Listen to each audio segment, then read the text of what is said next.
let me try to set up the next part of the Roppel story. Sure. That was in 1983, we had this orgy of 1,000-foot surveys in big borehole passage. We described the river to Jim Quinlan, and he said, "Oh, that's my missing river." And he figured he had predicted there was a large underground river underneath there that would truncate the Mammoth Cave Ridge and essentially cut off Echo River and that whole local system. At any rate, we drove onward, and in this orgy of mapping, we plotted this big trunk passage going south of Mammoth Cave, heading right for Roppel Cave.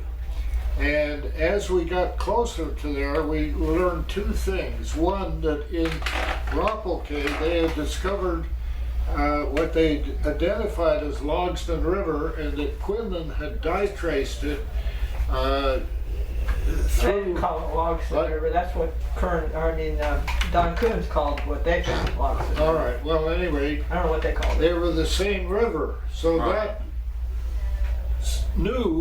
we knew then that that was going to connect. We discovered the next big thing was the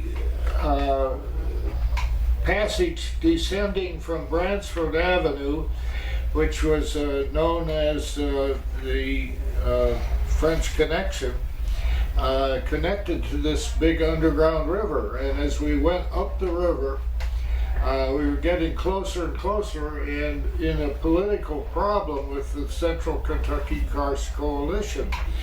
So we didn't know quite what to do about that, because we didn't want to scoop them, and at the same time they had every reason to suspect that that's what we were trying to do. So we convinced the president of the Kentucky Karst Coalition to essentially lead the trips. And that's when we discovered this sump.